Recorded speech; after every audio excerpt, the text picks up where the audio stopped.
Phishing is a type of attack that typically attempts to trick the victim into clicking on a link or executing malware in some way.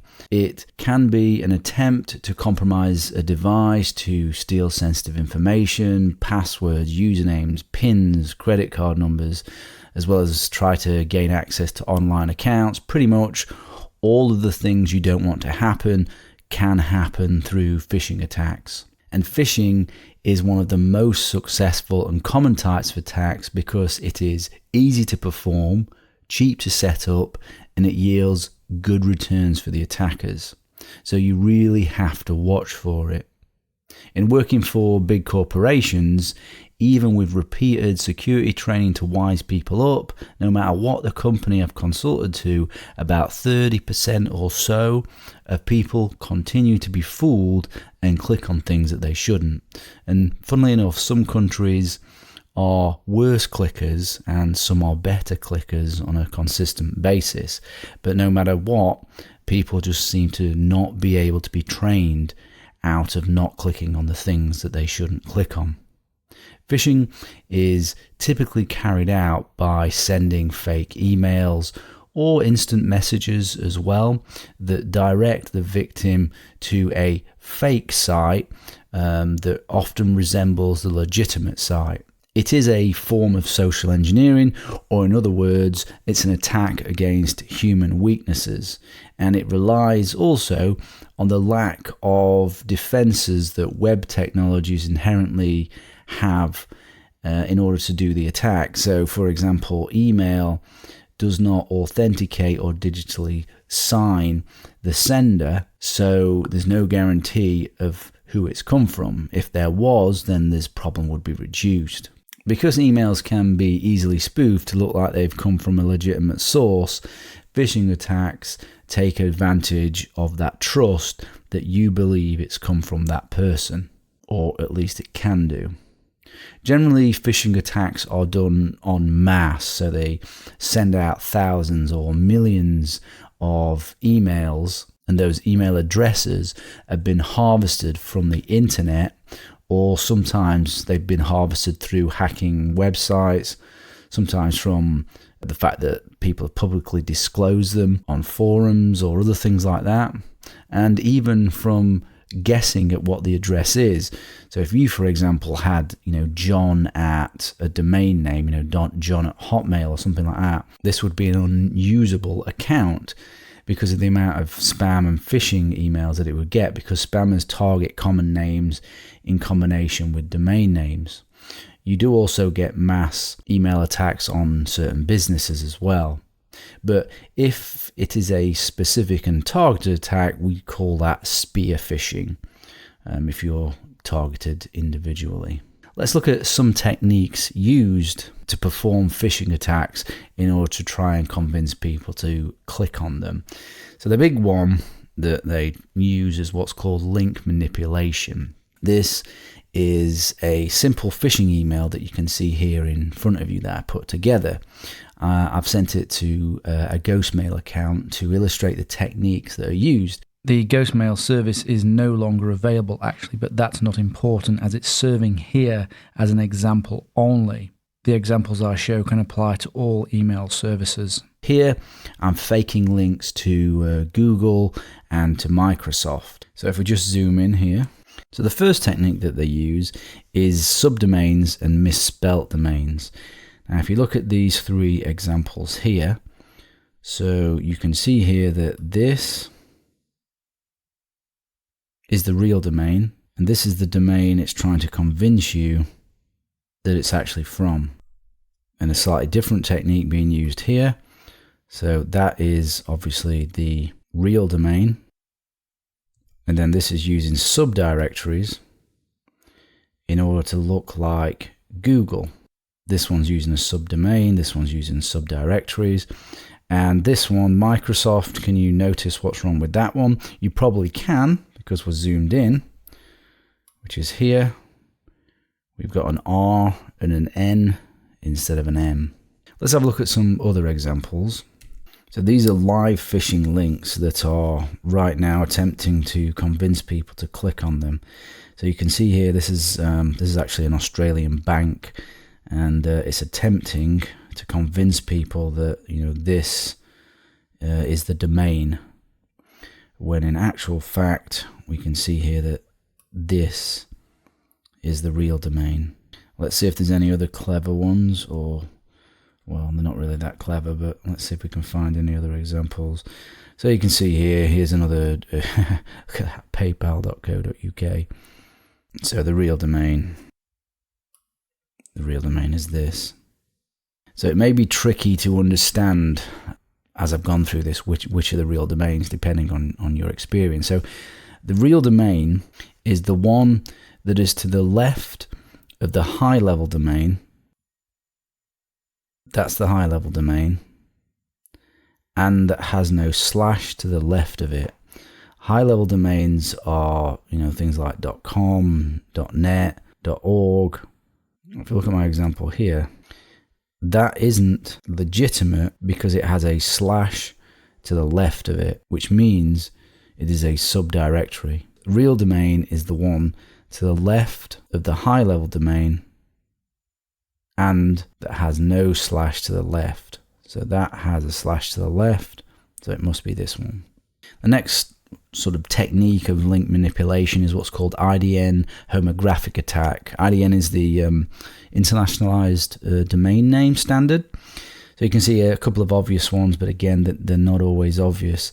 So you can see here we've got some zeros instead of O's, and we've got an L instead of a 1. But let me tell you that if the font is different, these can be almost impossible to see the difference. And obviously this can be used in combination with subdomains and misspelling in order to create further confusion. Another one is hidden URLs.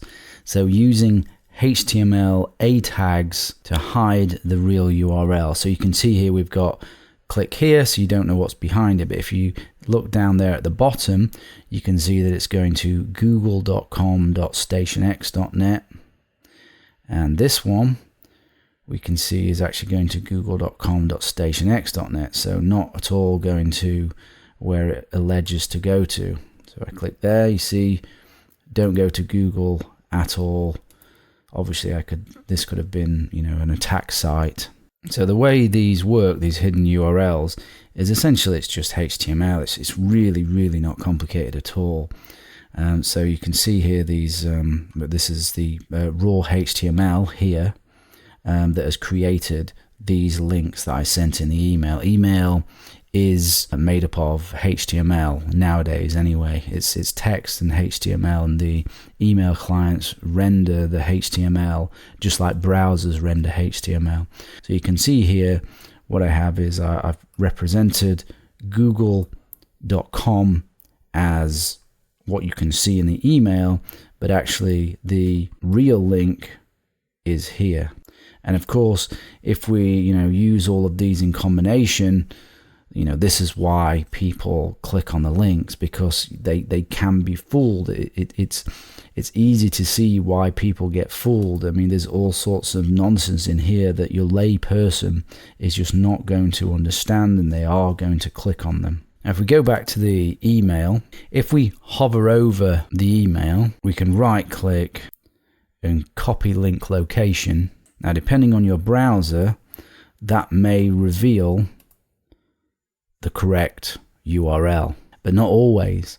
JavaScript could hide the link depending on your email client. And also, as I showed here, you can hover over and you can see in the bottom left the real domain. That isn't always going to be the case either. Depending on your email client and JavaScript, that may also be faked as well. So it is pretty tricky. You can look at the HTML, like here. Some email clients will allow you to see the raw HTML, and then you can go through and see what's there, but some won't. I mean, this Ghostmail, for example, does not let me look at the raw email, so I have to hover over it to see where it is going to take me to. Good providers, and this can be both a good and a bad thing, will notice these types of things and will change them. So Thunderbird, for example, these wouldn't come through like this. It would change them so that you can actually see where it's going to. But that defense mechanism could be bypassed as well. So, so it's not foolproof. But Ghostmail in this example was able to receive these and make them look like this without me going to much effort to try to bypass any phishing protection that it has. Other than URL manipulation, there's also covert URL redirects that use vulnerabilities such as cross-site scripting and cross-site request forgery, or they can be used in combination with URL manipulation. So it is possible that you might get sent a link to a real site, and the real site is being manipulated to attack you in some way. So the attacker can or possibly has found a flaw in the real site and is using a technique like open redirect, or as I've just mentioned, the cross-site scripting and the cross-site request forgery vulnerabilities in order to attack you. So this has happened to PayPal and many others. So let me give you an example, because this, obviously won't be clear, of a reflected cross-site scripting vulnerability that could be used in a phishing attack. So imagine you've been, sent a link via whatever means. Now, this was actually a cross-site scripting vulnerability that I found in a forum application, so I'm just using it as an example. So this is an example of the URL. You then click on this URL. This takes you to the website, and then because I've inserted into that URL a special script, when you enter your username and password, I'm able to steal your username and password. Now, if you look here, this is the crucial bit of code. So I've inserted my own little bit of code here. This is the reflected cross-site scripting vulnerability. That site should not let me put in my own scripts into URLs and process it, because what that means is that I am then able to act as that website under the security context of that website, which means I then have access to your cookies, and of course I can manipulate the web page so that that it's not the right login screen and it's actually a fake login screen that I've presented. And that's actually what I did with this particular vulnerability, to demonstrate it to the people that own the application so that they could fix it. So that was the actual URL vulnerability. And if you look here,